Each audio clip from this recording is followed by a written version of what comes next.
Bonjour et bienvenue à ce webinaire consacré à MC Assist. MC Assist, c'est un dispositif d'accueil et de prise en charge des personnes sourdes par les services de secours. C'est une innovation qui est née dans un centre de secours du Calvados, où des pompiers du SDIS 14, alors le SDIS, service départemental d'incendie et de secours du Calvados, ont voulu trouver une solution aux difficultés de communication qu'ils pouvaient rencontrer, comme tous leurs collègues à travers la France, avec les 6 à 7 millions de personnes sourdes, malentendantes ou aphasiques. Et ces problèmes de communication avec les services de secours pouvaient altérer la qualité de leur prise en charge, ce qui était quand même un vrai problème.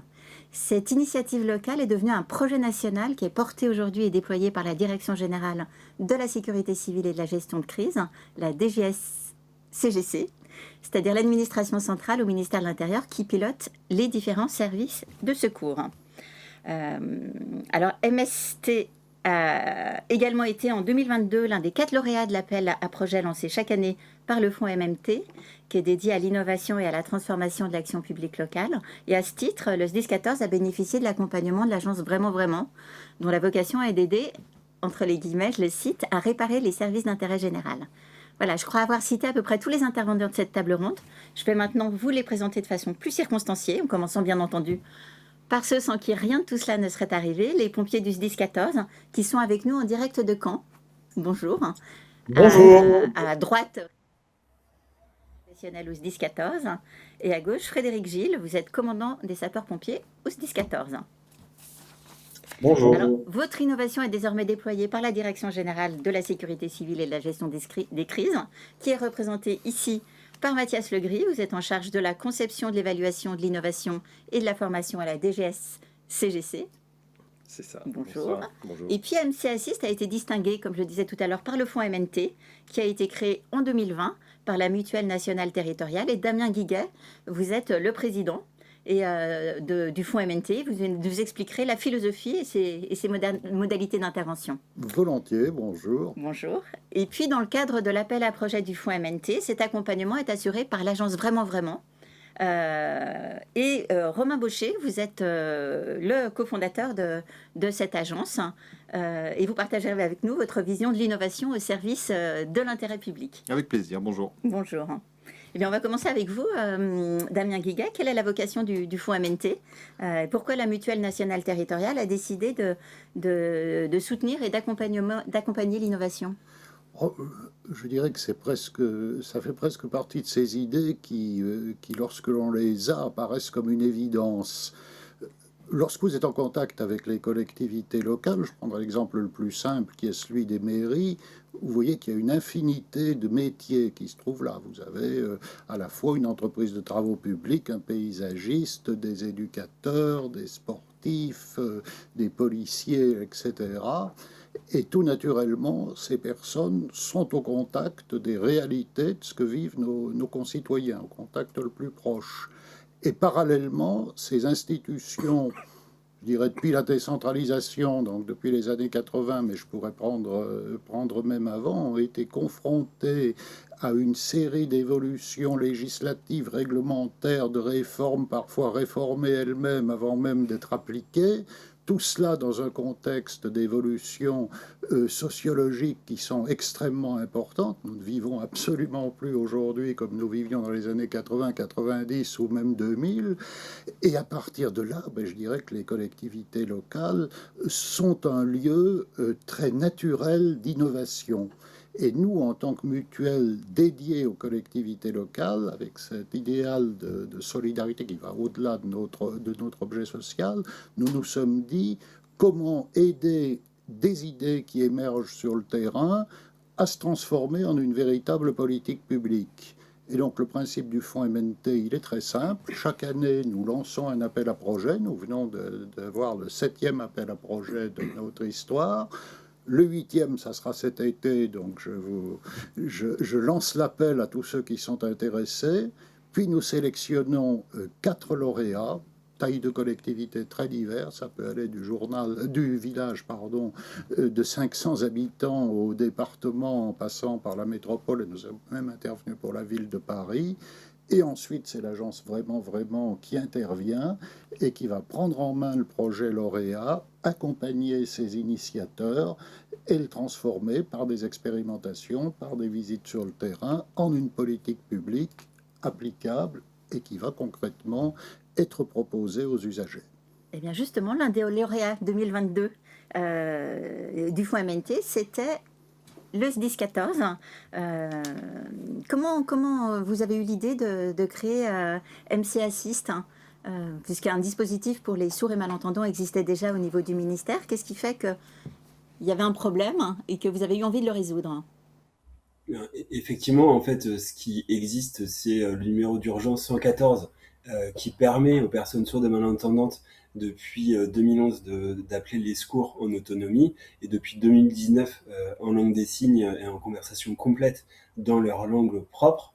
Mais nous, au SDIS 14, avec un groupe de collègues, on a vécu des interventions faites depuis une dizaine d'années avec cette population sourde et eh bien, on s'est rendu compte de la difficulté que l'on avait parce qu'on n'avait ni de formation spécifique pour pouvoir communiquer avec cette population dans leur langue, avec leur spécificité, qui est notamment que l'écrit ne soit pas bien compris, bien maîtrisé au regard de leur histoire, de leur enseignement, qui fait que du coup, quand on ne connaît pas cette population, ses spécificités, eh bien, le premier réflexe des entendants, c'est évidemment de prendre un papier et un crayon, et lorsqu'on le vit en intervention dans le cadre de l'urgence, que l'écrit ça ne fonctionne pas, et bien, qu'est-ce qu'il nous reste? Il nous reste beaucoup de maladresse, beaucoup de temps, beaucoup de délais, beaucoup d'incompréhension.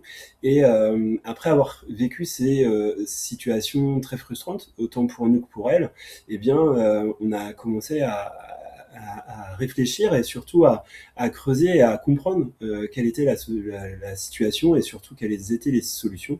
Et c'est ce qui nous a amené à, en 2017, réfléchir à la création de MC Assist parce que dans notre profession, il n'existait pas de dispositif complet de formation et d'outils à l'échelle nationale.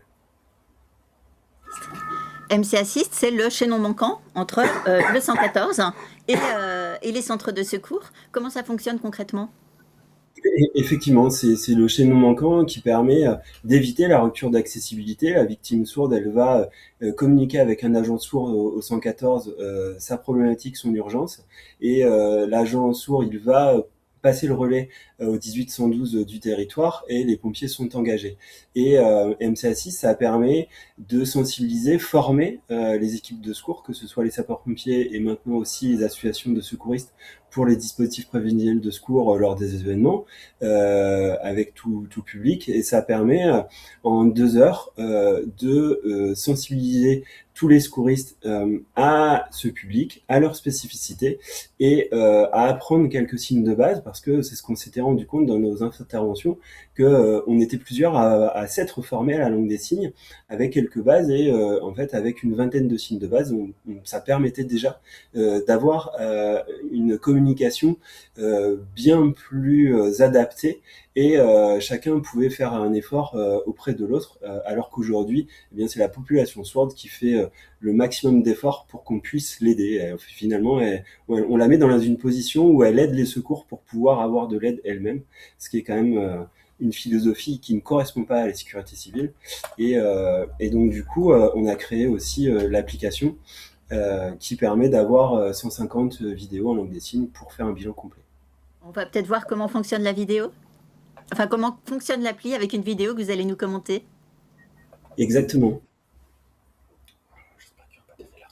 Donc du coup, lorsqu'on commence une intervention, eh bien, on a un profil qui permet d'identifier à qui on parle et ensuite on choisit les pictogrammes, les vidéos en langue des signes et on retrouve l'ensemble des catégories de bilan qui nous permet après de trouver les questions qui vont pouvoir rapidement être diffusées auprès de la victime. Donc là, avec vous, fait un malaise. Et donc ça, c'est ce qu'on diffuse à la victime. Et la victime, elle peut ensuite nous répondre avec des icônes et notamment des pictogrammes si la langue des signes n'est pas comprise. Et rapidement, on va pouvoir aussi avoir les questions suivantes. C'est une application qui est très intuitive. Et on a aussi des questions comme la recherche de la douleur ou pareil, une question en langue des signes. Et là, pour le coup, le module de réponse qui est adapté, c'est tout simplement un corps humain et où la victime va aller pouvoir directement appuyer où elle a mal et avec l'échelle de la douleur, les petits dessins correspondants. Et du coup, ensuite, on a l'ensemble de l'historique qui apparaît et ça permet de faire un bilan complet. Il y a d'autres éléments, des claviers en langue des signes, des modules de réponse adaptés au secours routier avec un compteur kilométrique, le placement de la victime dans le véhicule. C'est bon? Oui. J'insiste sur le fait que cette appli et tout le dispositif d'accompagnement, vous l'avez conçu avec la communauté sourde et vous avez vraiment été à l'écoute de ces préoccupations. Alors, après une expérimentation à grande échelle pendant 1 an au niveau national et puis notamment durant les JO de Paris 2014, la DGS-CGC a décidé de déployer cette solution au plan national. Pourquoi ça vous a paru important? Ça nous a paru important parce que ça répond à un besoin au quotidien, et qu'à partir du moment où un territoire constate et vit ces choses-là, il y a fort à parier que les autres le vivent aussi. Et donc ça a été l'objet d'expérimenter ça. Donc on a pu le faire avec l'aide de 16 départements qui ont souhaité rejoindre l'expérimentation, et également 6 associations de sécurité civile. Et donc ça nous a permis d'avoir des territoires variés. Voilà, l'idée c'était d'aller... Oui, vous l'avez vraiment expérimenté dans toutes les configurations possibles. Les différentes tailles de départements, les différentes typologies, aussi différentes associations et différentes moments de la vie. Donc toute l'année, on a sur la vie quotidienne testé ce produit. Et puis effectivement, les JO et les Jeux paralympiques ont été l'occasion de tester dans une configuration avec beaucoup plus de personnes. Donc c'est 8000 acteurs du secours qui ont été sensibilisés, formés, comme Rémi l'a décrit. Et puis c'est 1400 tablettes qui ont pu être déployées sur le territoire, qui nous ont permis... Alors c'est des tablettes qui ont été déployées ou qui ont été équipées de l'appli? Les tablettes ont été déployées, équipées de l'application, à destination donc des 8000 acteurs du secours qui ont été formés, sensibilisés. L'idée étant de mettre en place un système de retour d'expérience de l'utilisateur pour évaluer la pertinence de la démarche, mais pour pouvoir la mesurer et pour pouvoir ensuite décider de la déployer. Et c'est la décision qui a été prise. Le succès était au rendez-vous, et donc on est maintenant dans la phase où on déploie sur le... Alors, le déploiement, c'est aussi un gros volet formation, parce que finalement, le MC Assist, ce n'est pas qu'une appli, c'est surtout un dispositif global avec de la formation et de la sensibilisation aux besoins de la communauté sourde. Oui, exactement, c'est ce qu'a rappelé Rémi. Et d'ailleurs, l'histoire a commencé comme ça. Elle a commencé par le besoin de connaître, le besoin de savoir et de mieux réagir face à un public qu'on connaît finalement assez peu. Et on s'aperçoit qu'effectivement, cette sensibilisation, c'est le premier volet, sans lequel d'ailleurs l'application n'est pas utilisable. Les retours d'expérience ont montré qu'il est arrivé des utilisations avec l'application sans avoir eu la sensibilisation au préalable, et c'est pas adapté. Voilà. Il faut d'abord sensibiliser, d'abord former, et ensuite l'application est une prolongation de ça dans un contexte qui est le bilan secouriste, qui est quand même assez technique, et donc ça permet d'aller plus loin qu'avec les 20 premiers signes, et d'aller vraiment dans le détail et de faire un bilan secouriste de qualité. Et comment vous financez ce déploiement? Donc le déploiement, il y a eu des financements sur les deniers du ministère de l'Intérieur, qui a dégagé un budget pour ensuite aller plus loin dans le développement de l'application. Donc le volet formation, il est pris en charge au titre du CNFPT. Et puis l'application, elle est mise à disposition de façon gratuite aux SDIS, aux départements et aux associations qui souhaitent adhérer à la démarche. Alors le déploiement de MC Assist, déployé gratuitement parce que c'est ce que vous avez voulu au SDIS 14. Et je vous redonne la parole au sujet de la sensibilisation de la communauté sourde, parce que la réussite du déploiement de MC Assist, ça repose aussi sur le fait que la communauté sourde reprenne confiance dans la capacité des services de secours à la prendre en charge, et acquiert le réflexe de l'appeler. Exactement. En fait, on a aussi très vite perçu que la population sourde étaient isolées, mais aussi isolées des démarches propres à son accessibilité. Et en fait, on a très vite compris que on ne pouvait pas porter une démarche qui est de qualité nécessaire pour les sapeurs-pompiers d'un côté, mais aussi pour le bénéficiaire, c'est-à-dire la population sourde elle-même. Et c'était évident qu'il fallait co-construire la solution pour elle. Et donc, on a travaillé dès le début avec les associations sourdes en local, puis depuis quelques années maintenant, on en est aujourd'hui à 7 experts SPV sur tout le territoire qui permettent d'avoir dans nos effectifs des personnels qui, c'est leur propre langue, c'est leur culture, c'est leur communauté, qui peuvent nous sensibiliser pour, d'un côté, apporter cette qualité-là auprès des pompiers, mais également redonner confiance à leur propre communauté, parce qu'effectivement, ce qu'on a aussi vite compris, c'est que pour les personnes sourdes, les services publics et les sapeurs-pompiers, ça les concernait pas tout simplement. Et donc, pour ça, pour que ça change, faut leur redonner confiance. Et aujourd'hui, on était dans un cercle vicieux qui est les pompiers sont pas formés, la population sourde le sait, donc du coup ne fait pas le réflexe d'appeler au secours. Et aujourd'hui, on veut créer le cercle vertueux de les pompiers sont formés, donc la population sourde nous fait confiance et les interventions seront un réflexe.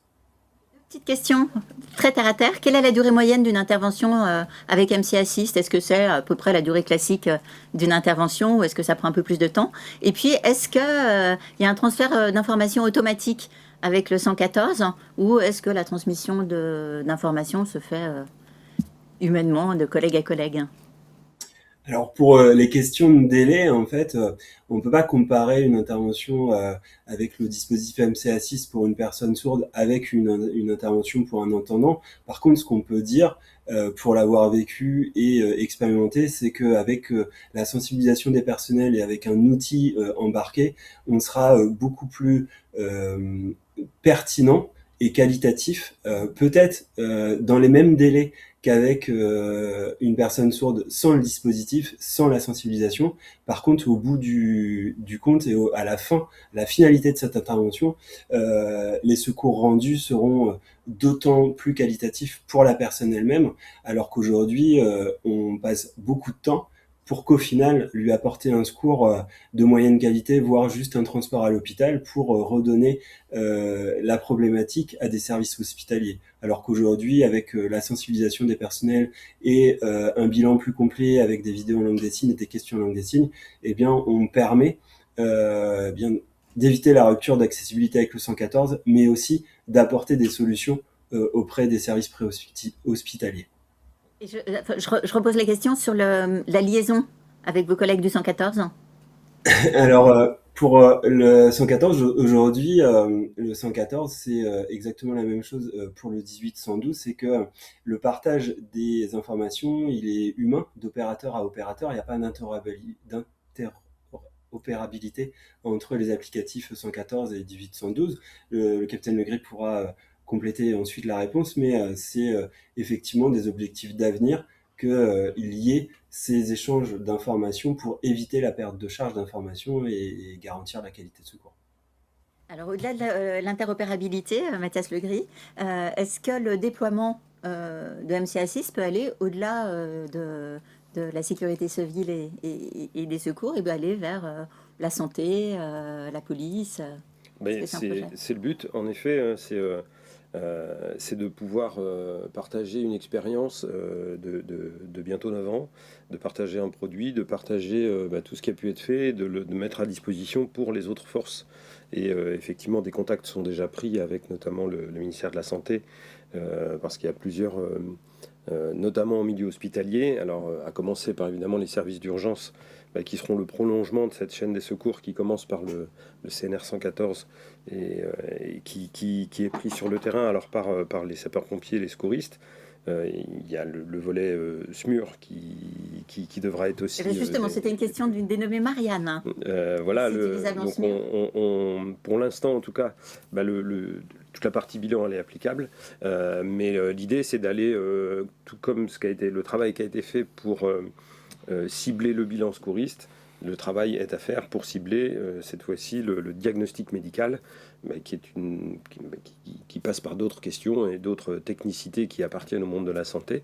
Et donc, en tout cas, voilà, les premiers contacts ont été pris, par exemple, avec l'établissement français du sang pour donner l'accès aux personnes sourdes, et en tout cas pour rendre possible le don du sang par les personnes sourdes, par exemple. Voilà, les forces de l'ordre également sont intéressées pour pouvoir prendre en charge au niveau d'un commissariat ou d'une gendarmerie eh bien l'accueil d'une personne sourde ou malentendante. Et donc voilà, en tout cas, la porte est ouverte et la main est tendue et les contacts sont en train d'être pris. Et ça fait partie des objectifs de 2026 que de pousser vers nos collègues des autres forces. Je viens de recevoir juste un témoignage de David, qui est sourd oralisé et qui n'est pas signant et non appareillé. Donc il est vraiment sourd. Et le réflexe, c'est d'appeler le 114, puis c'est au secours d'intervenir. C'est là où la communication peut être difficile. Qu'est-ce que vous répondez à quand à la situation?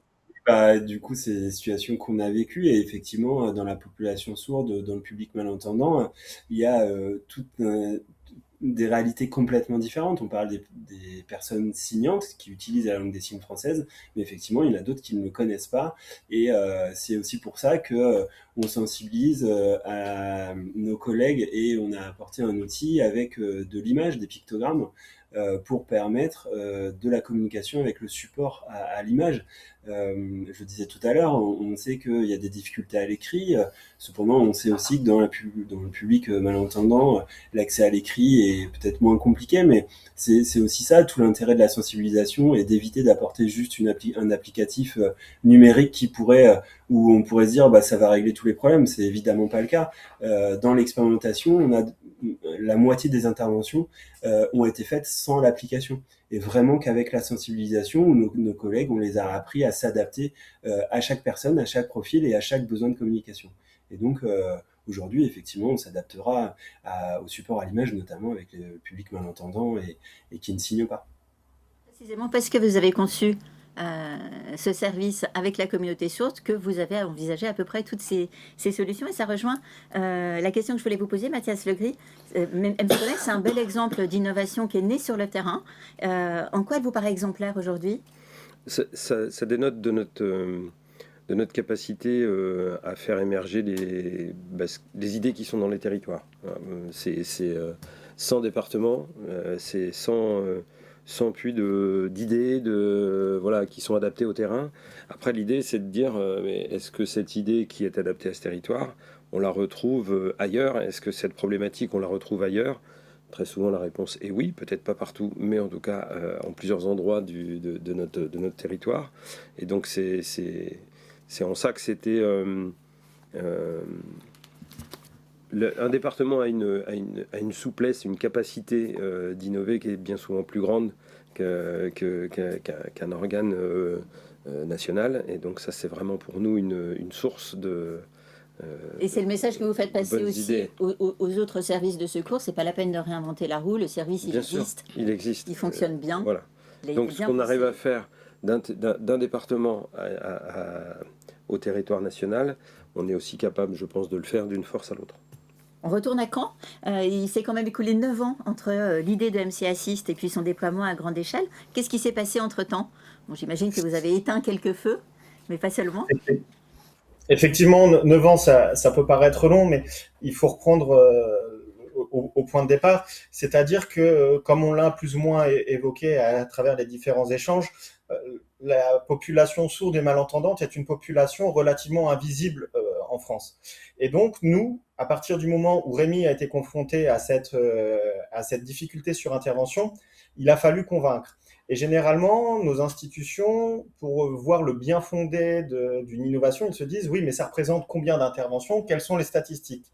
Or, la réalité, c'est qu'on avait 0 statistique sur la prise en charge d'une personne sourde ou malentendante, puisque ce sont des populations qui, étant en difficulté et ne voulant pas perdre de temps dans leur prise en charge, n'appelaient pas les secours. Parce que, à l'inverse de la grande majorité de nos concitoyens, appeler les secours fait gagner du temps. Mais pour eux, ça fait perdre du temps. Donc, ils se débrouillaient par leurs propres moyens.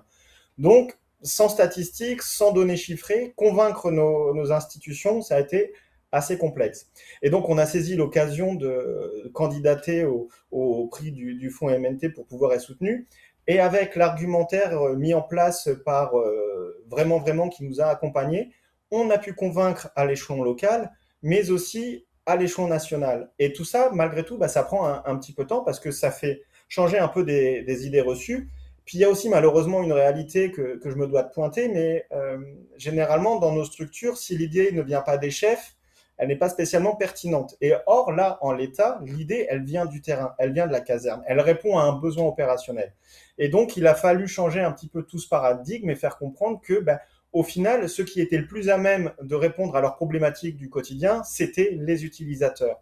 Et on a répondu à cette problématique de deux manières, c'est-à-dire que ce sont les sapeurs-pompiers de terrain qui ont construit ce dispositif, mais ils ont aussi utilisé, entre guillemets, passez-moi l'expression, l'usager, ce qu'on fait assez rarement. C'est-à-dire qu'on a associé les bénéficiaires au développement de ce dispositif, ce qui fait que la communauté sourde a pu exprimer clairement quels étaient ses besoins et quelles étaient ses attentes des services d'incendie et de secours, du service public d'une manière générale, pour pouvoir répondre à ses besoins. Pas d'usage, mais la population, enfin la communauté sourde au sens large représente quand même 10% de la population. Donc ça veut dire que 10% de la population est exclue des secours. Ça me permet de faire une transition avec la question de Geneviève. Je ne sais pas si elle s'adresse à vous ou à vous, Mathias Legris. Allez-vous mettre en place une formation à l'autisme pour accompagner au mieux les personnes autistes sourdes qui ont aussi besoin de ce système? Alors, ça fait partie des pistes qu'il faut qu'on continue de creuser. On l'a dit, lors de l'expérimentation, le retour utilisateur nous a permis et nous permet encore aujourd'hui, on est en train d'améliorer la sensibilisation, on est en train de faire évoluer l'application avec des nouvelles vidéos. Enfin voilà, c'est un produit que l'on veut vivant.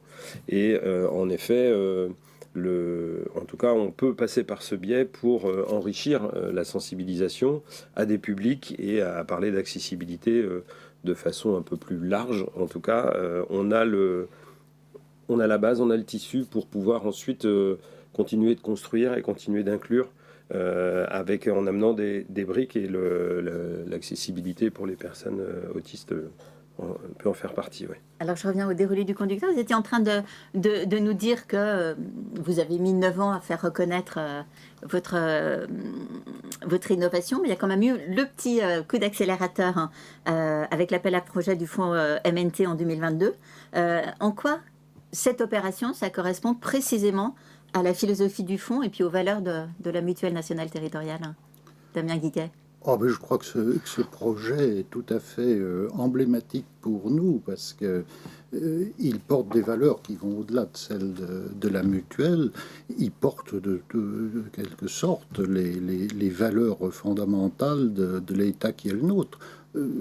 Quel est le pacte républicain, mais qui existait même avant, c'est que finalement c'est la nation, c'est l'État qui a construit une nation et qui a construit sur une sorte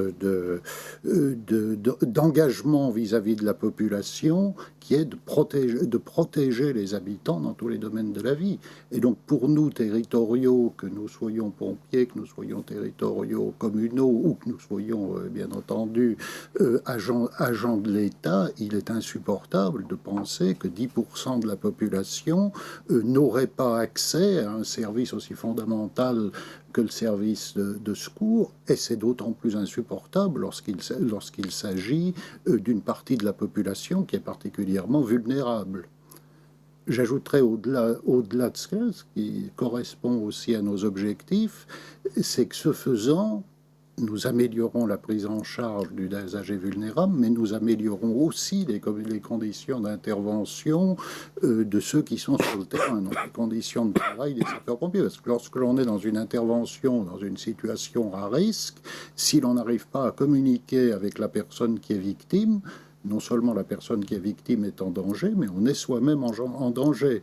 Et troisième élément qui ressortait de toutes vos interventions, c'est qu'une des ambitions du fonds MNT, c'est également de faire de l'essaimage. C'est-à-dire de se dire, ce qui se passe sur le terrain à tel endroit, comme le disait le capitaine, n'est pas forcément semblable à ce qui se passe sur le terrain dans tel autre, mais sera de toute manière riche d'enseignements généraux à l'échelle nationale. Donc vous voyez, les 3 objectifs du fonds MNT: améliorer le service public, améliorer les conditions de travail des agents publics et inspirer par des expériences de terrain l'ensemble d'un dispositif de service public. Finalement, nous y sommes. Alors, dans le cadre de l'appel à projet que vous lancez chaque année, l'agence Vraiment est chargée d'accompagner les lauréats dans la finalisation et puis la valorisation de leur projet. Comment vous êtes intervenu avec nos amis du 14 ? Vraiment, c'est une agence de design qui travaille pour les acteurs publics. Et le design ici est pris dans le sens d'une discipline, qui est une discipline qui permet de donner forme à des ambitions et de mettre en projet des idées. Et donc on intervient dans le cadre du fonds sur des projets de nature très différente, des thématiques très différentes. Mais là, en l'espèce, aux côtés des pompiers du SDIS du Calvados, comme Frédéric et Rémi le disaient, on les a aidés à donner forme, à fourbir leurs armes pour mener une bataille de conviction et de légitimation. Parce que ça a quand même été, ces 9 ans, ils l'ont un peu évoqué déjà, une forme de bataille. Et au risque d'être un tout petit peu dissonant avec Monsieur Legris, moi je veux souligner, parce que vraiment il y a un acteur de l'innovation publique, on est assez bien placé pour observer depuis une dizaine d'années ce champ-là. Je veux souligner combien ce qu'on a là sous les yeux, ce dont on discute, est remarquable en termes de trajectoire. C'est-à-dire qu'on a une idée qui part d'une intuition, d'une frustration, d'un collectif de professionnels de terrain. J'insiste sur collectif, il le disait, c'est parti de la caserne. Donc ça bat un peu en brèche aussi l'idée d'innovation, du génie un peu tout seul dans son coin. Là, voilà, c'est vraiment un collectif qui l'a porté. On a avec nous Frédéric et Rémi, mais vous pourrez mentionner les autres, Farid, Wilfried, Anthony et tous les autres pompiers du SDIS 14. Une idée qui est partie de la caserne et qui est en passe d'être déployée au niveau national. Et avec nos pompiers qui sont toujours sur le terrain et qui font toujours leur travail de pompiers sur le terrain. En creux, ça souligne la rareté et la faiblesse de ce type de trajectoire. On n'a pas de dispositif institutionnel au sein des ministères, où ils sont très rares, assez rarement dans les collectivités aussi, alors que ça pourrait être le cas, qui permettent comme ça de repérer, sur la base de frustration de professionnels de terrain, des idées, et ensuite de progressivement les faire éclore, leur donner forme, en leur adjoignant un certain nombre de compétences que les professionnels de terrain, qu'ils soient pompiers, profs, infirmiers, agents d'accueil, n'ont pas à avoir. Ce ne sont pas des professionnels de l'innovation, ce sont des professionnels de leur métier. Et donc, il y a peu de dispositifs comme ça. Et je trouve qu'à un moment où on parle beaucoup d'État efficace, de simplification, c'est se priver d'une source extrêmement riche d'idées pour améliorer l'action publique, dans ce champ-là comme dans d'autres, que de ne pas davantage faire confiance aux agents de terrain pour mener et imaginer ces innovations. Alors j'en profite pour citer les bravos de Camille B pour avoir accompagné un bout du projet il y a quelques années. C'est impressionnant de constater tout le chemin parcouru. Bravo aux équipes du Calvados d'avoir porté ce magnifique projet pendant 9 ans. Et j'ajoute, comme vous ne pouvez pas parler, ça tombe bien, on vous regarde juste rougir. En plus, vous êtes beaucoup battu pour faire vivre cette innovation avec l'intégrité de considérer que c'est un vrai projet d'intérêt national. Vous auriez pu le vendre ou créer une start-up et vous avez vraiment voulu défendre l'intérêt général. Est-ce que vous voulez répondre, Mathias Legris ou Alors, un complément, parce qu'il y a évidemment une vérité, et puis il y a aussi je vais citer de mon côté, au niveau de la direction générale, donc il y a une mission stratégie et prospective dont le but c'est justement d'aller détecter toutes les bonnes idées qu'il pourrait y avoir sur le terrain qui viennent de chez nous ou qui viennent d'ailleurs, avec la difficulté, en tout cas il y a une telle richesse dans ce qui peut remonter des territoires, que souvent ce qui pêche c'est la mise à l'échelle du projet, et c'est en ça qu'effectivement on a une population qui est avant tout pompier. L'ADN, c'est le secours. C'est pas le lancement à l'échelle d'un projet. Donc c'est là qu'on a besoin de partenaires, qu'on a besoin de renforcer, je dirais, notre action pour pour ne pas tomber dans un projet qui serait très bon, qui aurait une très bonne idée, mais qui ne pourrait pas passer à l'échelle. Et c'est bien ce calage entre la vitesse d'un territoire et la vitesse d'un ministère qui doit trouver son bon équilibre pour ne pas perdre des projets qui finalement sont des projets très intéressants. Donc je rejoins sur le fait c'est un besoin essentiel de s'améliorer sur ce point pour pouvoir continuer de capter ces bonnes idées, de les porter plus loin que les limites d'un territoire. Alors au fond MNT, justement, c'est ce que vous voulez valoriser à un moment où on parle beaucoup d'innovation technologique, qu'on survalorise les innovations technologiques. Vous voulez valoriser les innovations du terrain qui valorisent la capacité des collectivités territoriales à s'adapter. Oui, parfois, lorsque l'on parle d'innovation, finalement, on suscite une certaine crainte chez nos concitoyens qui ont le sentiment que la machine va prendre le pas sur tout. Le sergent-chef le disait très justement, parfois nous utilisons la technologie de l'application, mais souvent ce sont des techniques humaines. Et nous, ce qui nous paraît essentiel, c'est que l'innovation soit toujours mise au service de l'humain, qu'elle ne soit pas un prétexte pour éloigner le service public, finalement, de ses bénéficiaires. Parce que, on entend souvent dire qu'il y aurait des territoires perdus de la République ou des territoires conquis ou que sais-je.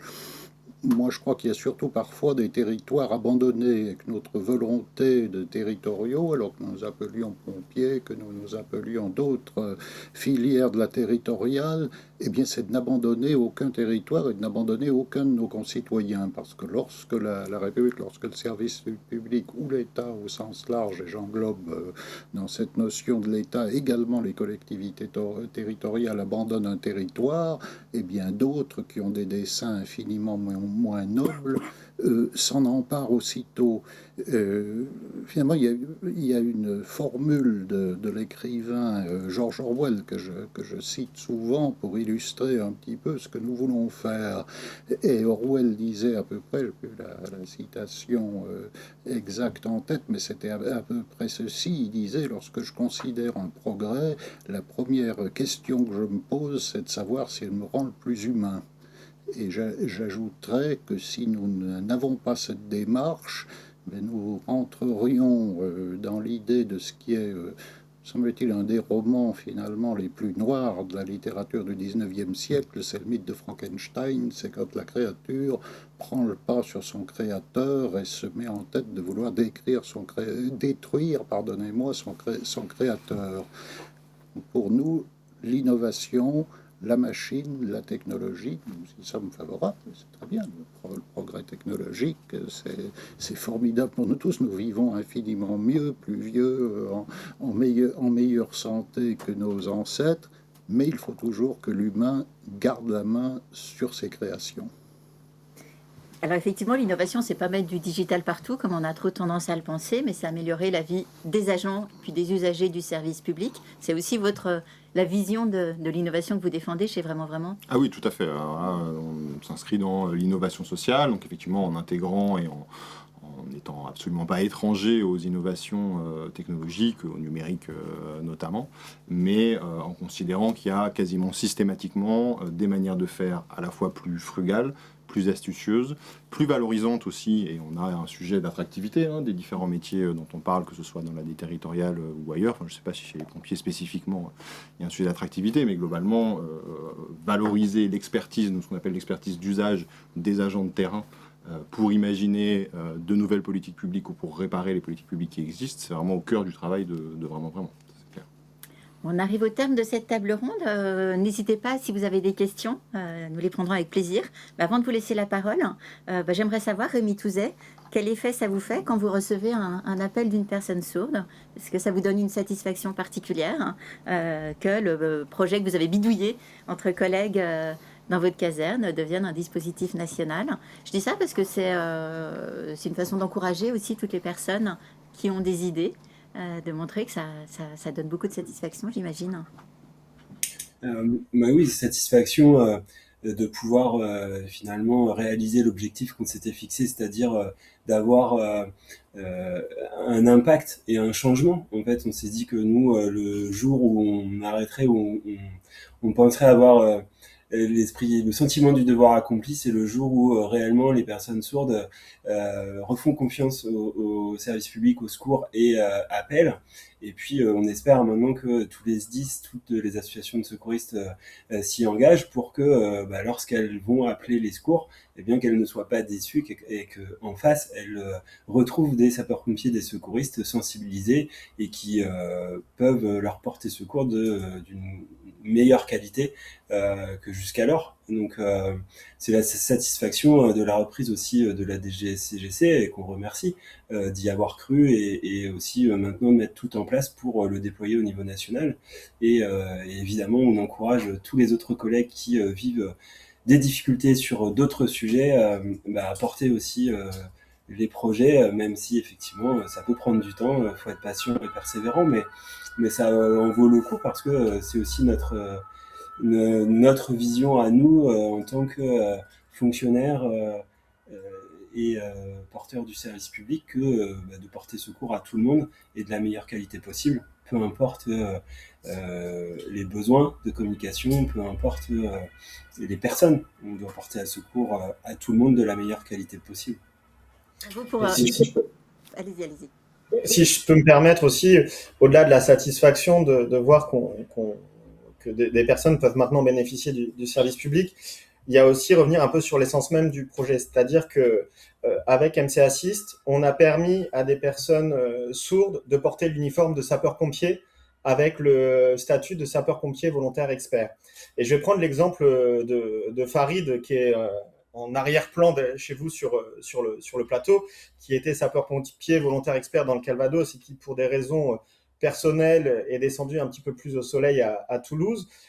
Pour lui, vous n'imaginez pas à quel point ça a été une fierté de pouvoir porter cet uniforme de sapeur-pompier, de pouvoir venir en observation, aller sur intervention et au fil du temps, à force d'observer, eh bien, pouvoir participer à une opération de secours.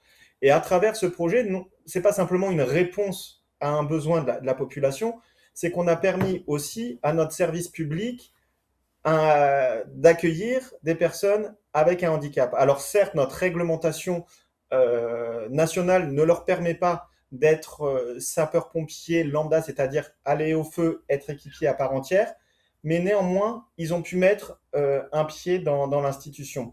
Et j'ajoute que ça, c'est purement français, parce que si on traverse l'Atlantique, on va aux États-Unis et vous avez des sapeurs-pompiers qui sont sourds. C'est-à-dire que la surdité, la capacité physique, en fait, n'est pas à frein à ce qu'ils deviennent sapeurs-pompiers. La seule condition pour eux de devenir sapeurs-pompiers, c'est de valider les mêmes tests que les personnes entendantes. Donc, je me dis, c'est un premier pas, et je forme le vœu que dans 20 ans, eh bien, Farid, s'il a toujours envie, eh bien, il porte le casque comme nous et qu'il aille au feu. C'est effectivement un beau message. Et alors, je précise pour les personnes sourdes qui suivent ce webinaire que vous avez su placer le pimpon en fond sonore juste au bon moment, et ça, bravo. Juste une dernière question d'un internaute avant qu'on close ce séminaire. Quel est le coût de déploiement de MC Assist par SDIS et comment ce projet est financé à l'échelle nationale ? Alors, pour un SDIS, le coût de déploiement, c'est l'énergie qu'il voudra mettre à former ses agents. Donc là, après, a priori, ça ne coûte pas très cher. Voilà. Et puis, par exemple, on a parlé de l'application, elle est mise à disposition gracieusement. Elle prend comme support une tablette qui aujourd'hui est déployée dans la plupart des SDIS pour recueillir une application qui permet de noter tout le bilan secouriste qui est fait. Donc c'est un investissement qui est déjà à la main des départements. Donc ils n'ont pas besoin d'aller vers un investissement supplémentaire.